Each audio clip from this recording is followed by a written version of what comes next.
tawasul menjadi bagian dari bagian mengkabelkan. Jadi kabel itu penyambung. Yang tidak boleh itu berlebihannya itu loh. Kalau ziarah itu sangat penting.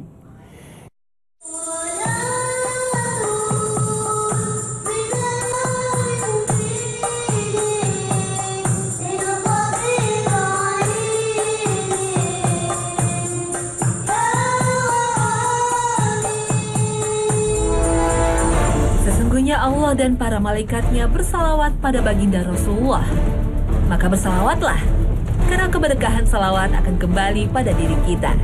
Dan bersalawatlah sebanyak mungkin, sebagaimana yang diajarkan oleh Rasulullah, karena sesungguhnya kita begitu berharap dengan syafaatnya pada yaumul hisab.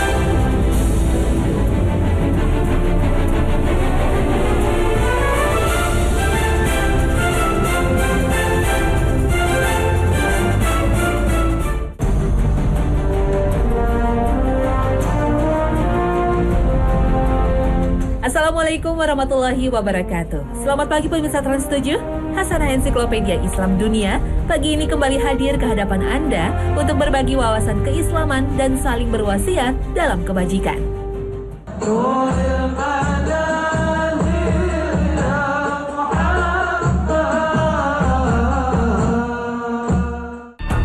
Kecintaan kita kepada baginda Rasulullah merupakan wujud keimanan kepada Allah Azza wa Jalla. Karena bacaan salawat dilantunkan di mana-mana. Begitu istimewanya salawat. Karena sebelum Allah Ta'ala memerintahkan kita bersalawat, Allah dan para malaikatnya lebih dulu bersalawat. Inna Allah wa malaikatahu yusalluna ala nabi. Ya ayyuhalladzina amanu sallu alaihi wa sallimu taslima. Salawat adalah doa. Saat Allah memberikan salawat kepada Nabi Muhammad, berarti Allah mencurahkan berkah dan penghargaan, lalu menempatkannya di tempat paling mulia. Saat malaikat memberi salawat kepadanya, berarti memberi salam penghormatan atas diangkatnya kemuliaan kerasulannya, sebagaimana penghormatan malaikat terhadap Nabi Adam alaihissalam. Lalu bagaimanakah saat kita bersalawat? Kita berharap kemuliaan dan keberkahan akan selalu langgeng bersama Rasulullah dan keluarganya. Rasulullah sesungguhnya tak membutuhkan doa kita, tapi kitalah yang sejatinya tengah menghibah dan menanti-nanti balasan salawat. Rasulullah SAW pernah berpesan, barang siapa bersalawat untukku sekali, niscaya Allah bersalawat untuknya 10 kali. Dalam hadis lain, Allah akan menghapus darinya 10 keburukan dan mengangkatnya sebanyak 10 derajat. Jadi salawat yang kita panjatkan sesungguhnya akan kembali pada diri kita sendiri. Kita akan mendapat balasan keberkahan dari Allah sekaligus dari syafaat bagi baginda Rasulullah.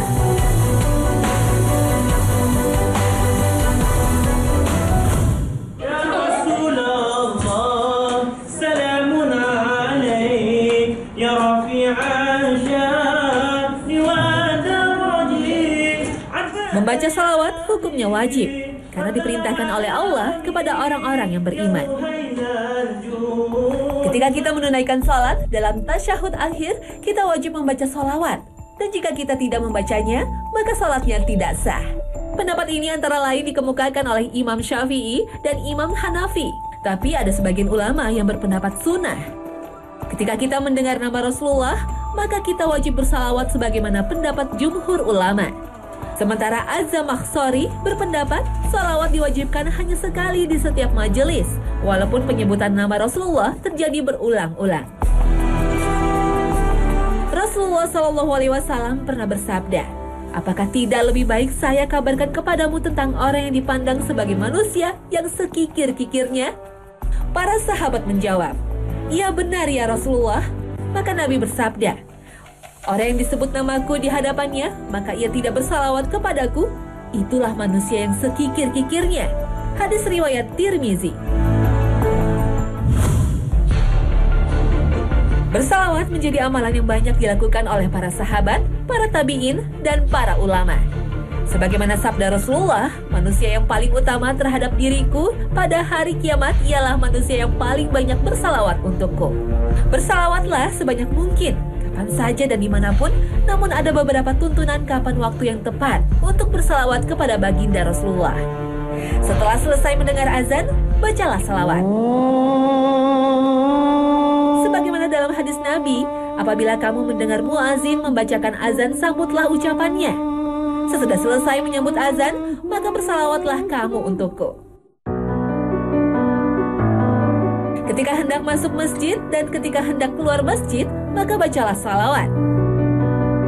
Salawat juga dibaca ketika dalam sholat jenazah, takbir antara sholat id dan khutbah.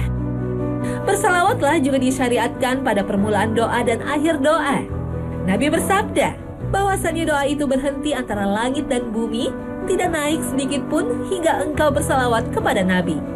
Hadis riwayat Tirmizi.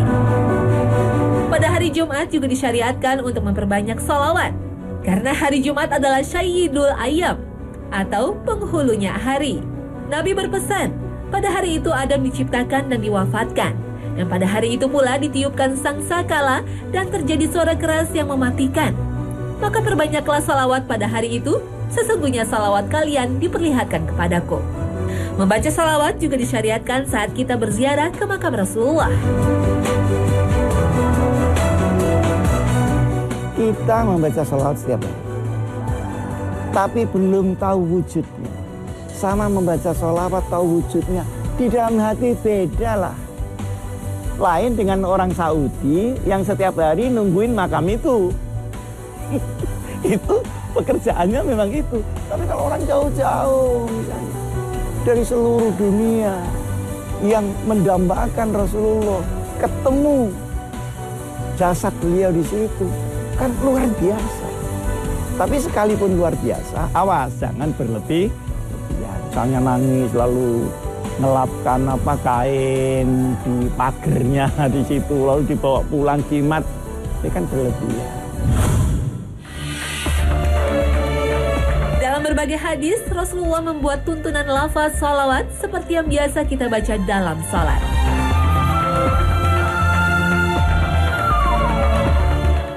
Bahasa sholawat itu bisa pendek, bisa cukupan, bisa panjang. Paling pendek, sallallahu ala Muhammad. Ada yang Allahumma sholli ala Muhammad. Ada yang Allahumma sholli ala Sayyidina Muhammad. Ada yang panjang seperti di sholat itu. Allahumma sholli ala Sayyidina Muhammad wa ala ali Muhammad kama shollaita ala Sayyidina Ibrahim wa ala ali Ibrahim fil alamina innaka hamidum majid. Jadi ini sholawat tidak hanya kepada Rasulullah, tapi juga kepada Nabi Ibrahim. Jadi perkara teksnya sholawat itu bisa pendek, bisa cukup, bisa panjang. Di sholat pun ini justru yang paling panjang. Dalam beberapa hadis disebutkan juga kalau orang meminta sesuatu kepada Allah, dahulukanlah sholawat, dahulukanlah syukur. Alhamdulillahirabbil alamin, lalu wassalatu wassalamu ala baru dia minta. Ini adalah etika di dalam meminta kepada Allah. Karena etika itu mempunyai dasar yang kuat di dalam Islam, maka banyak ulama-ulama yang kemudian menggandengkan antara teks salawat ini dengan teks doa yang biasa diminta oleh umat.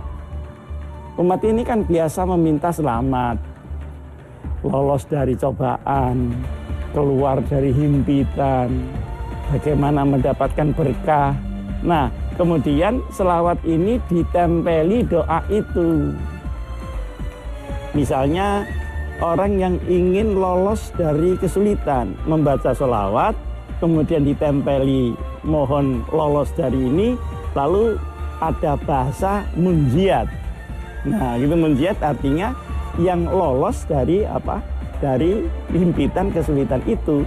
Maka ketika itu digandeng, maka dikatakanlah di kalangan umat ini sebagai sholawat munjiat. Maka sholawat Maria, bagaimana bahwa dengan sholawat itu Allah akan memberikan berkah. Jadi tidak ada problem di sini sebenarnya. Seperti sholawat badar.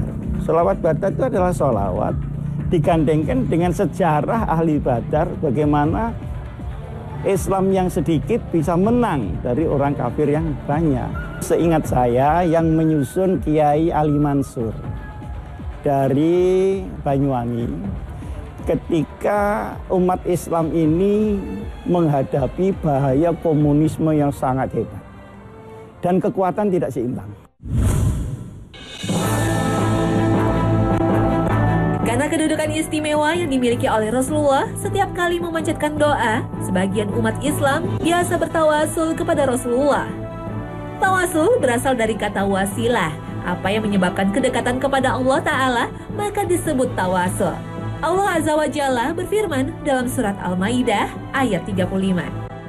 Ya ayyuhalladzina amanu ittaqullaha wabtaghu ilaihil wasilata wajahidu fi sabilihi la'allakum tuflihun.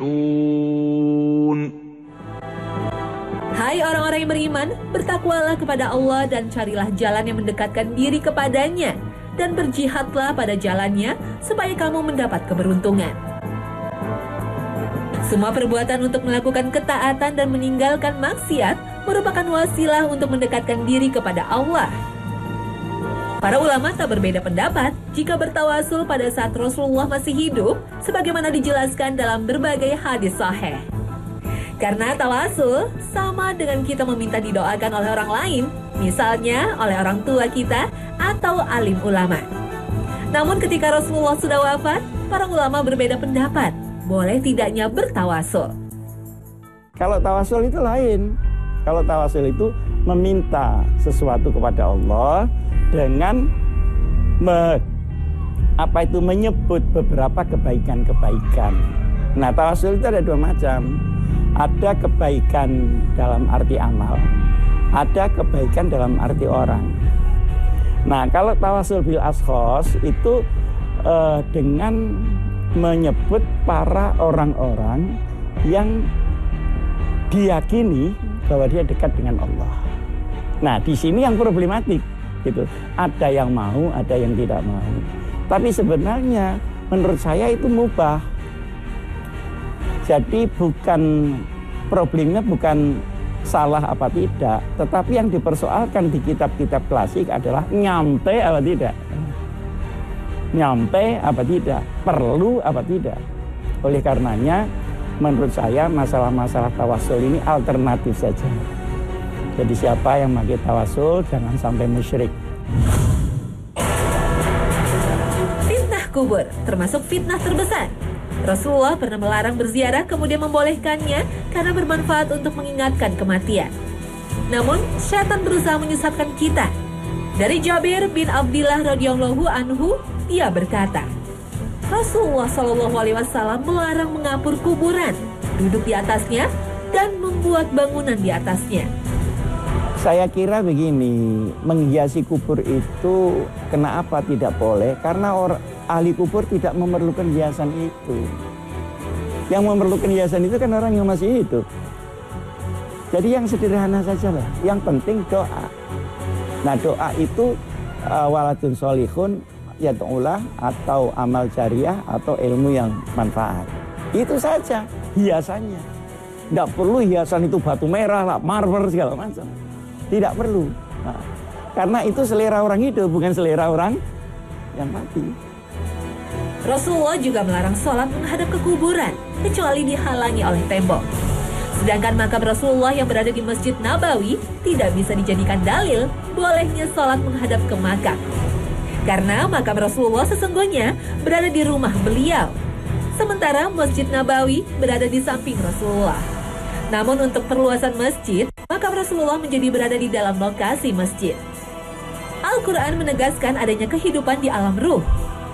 ولا تحسبن الذين قتلوا في سبيل الله أمواتا بل أحياء عند ربهم يرزقون. Sebagaimana Allah berfirman, janganlah kalian mengira bahwa orang-orang yang gugur di jalan Allah itu mati. Bahkan mereka itu hidup di sisi Tuhannya dan memperoleh kenikmatan yang besar. Sebagian para ulama membolehkan bertawasul atau bertabaruk pada penghuni kubur. Namanya orang alim, orang ulama, seorang yang disebut wali itu kan sesungguhnya nggak mati. Orang yang syahid karena dia musyahadah dan mujahidu di jalan Allah, dia nggak mati. Karena itu yang mati kan fisiknya, orangnya nggak meninggal. Nah, dalam posisi inilah tawasul menjadi bagian dari bagian mengkabelkan. Jadi kabel itu penyambung. Ya, yang penentunya mintanya kan kepada listriknya, PLN-nya, bukan kabelnya. Nah, PLN sebagai sumber resources kekuatan itu adalah Allah. Rasulullah pernah menjawab pertanyaan Umar bin Khattab tentang seputar mayit. Rasulullah bersabda, pendengaran mereka lebih tajam dari para sahabat yang hadir. Imam Syaukani berkata, Rasulullah telah melaknat pelaku yang mengagungkan kuburan dan menjadikan kuburan sebagai masjid dan menganggap perbuatan itu seperti Yahudi dan Nasrani. Rasulullah juga berpesan, jangan jadikan kuburanku sebagai berhala. Dalam hadis lain disebutkan, jangan menjadikan kuburanku sebagai tempat perayaan sebagaimana yang biasa dilakukan para penyembah kuburan. Ziarah kubur ini pertama dia harus mendoakan yang didatangi. Kecuali Rasulullah dan para nabi itu cukup membaca sholawat. Tapi kalau di bawah itu para aulia pun itu juga perlu didoakan. Mudah-mudahan husnul khotimah, mudah-mudahan diampuni oleh Allah, tetap aja. Nah, setelah kita berbuat baik dengan ziarah kubur tadi, kondisi kita juga kondisi di mana kita ingat mati. Kan tauhid kita meningkat. Nah, di saat itulah dia berdoa langsung kepada Allah Subhanahu wa Ta'ala. Etika ini harus dilalui.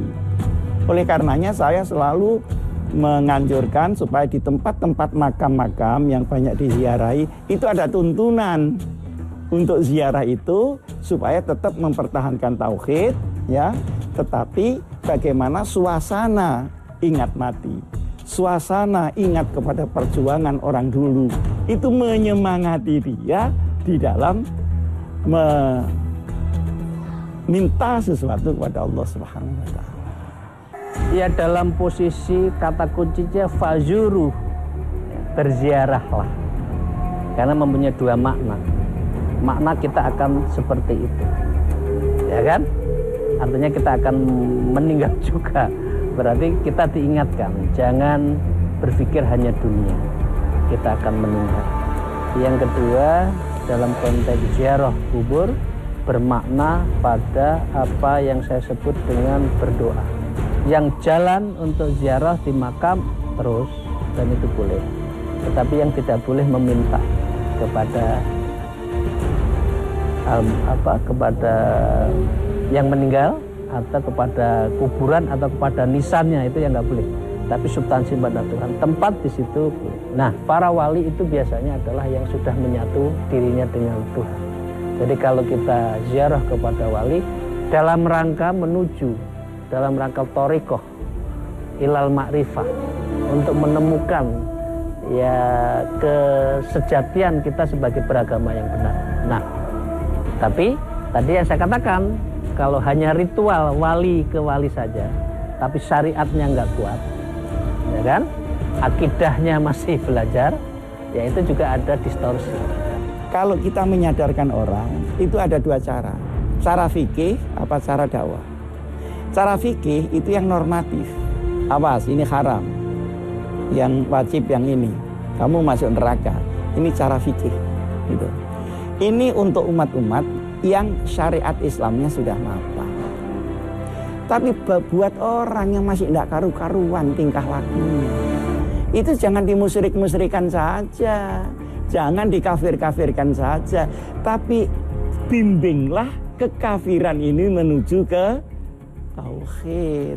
Kemusyrikan itu menuju kepada Allah Subhanahu wa taala. Nah, cara ini namanya dakwah. Tawasul sesungguhnya berdoa kepada Allah, baik memohon pengampunan dosa atau pemenuhan hajat kita. Allah Azza wa Jalla mensyariatkan untuk bertawasul dengan asma-asmanya. Misalnya, untuk memohon ampunan dan rahmatnya, kita berdoa dengan melafalkan Ya Ghafur, Ya Rahim. Atau berdoa untuk mengalahkan musuh-musuh Islam dengan berdoa Ya Azizu, Ya Qawiyu. Sebagaimana Allah berfirman dalam surat Al-A'raf ayat 180.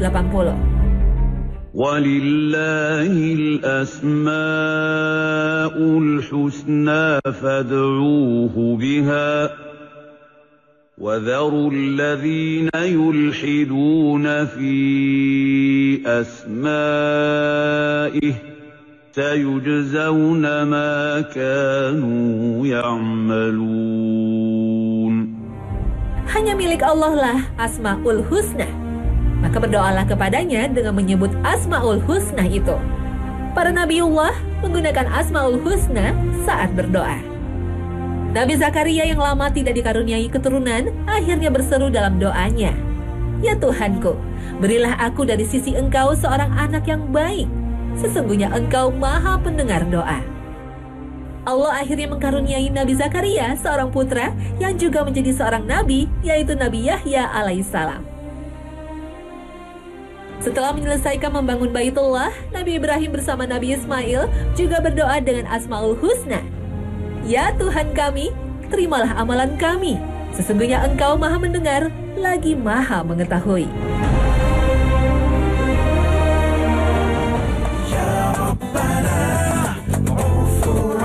Nah pemirsa, tawasul dalam salawat atau dalam doa ziarah kubur sebagai wujud cinta kepada baginda Rasulullah diperbolehkan selama mengikuti tuntunan Rasulullah. Yang terpenting dalam berdoa, tetap menghadap kepada Allah Ta'ala tanpa menyekutukannya sedikit pun. Berbeda faham soal tawasul, semoga makin memperkaya wawasan keilmuan kita dan saling menghargai sebagai sesama umat muslim. Akhirnya, hanya Allah Subhanahu wa Ta'ala yang merupakan tempat kita bergantung dan memohon pertolongan. Terima kasih atas perhatian Anda, dan wassalamualaikum warahmatullahi wabarakatuh.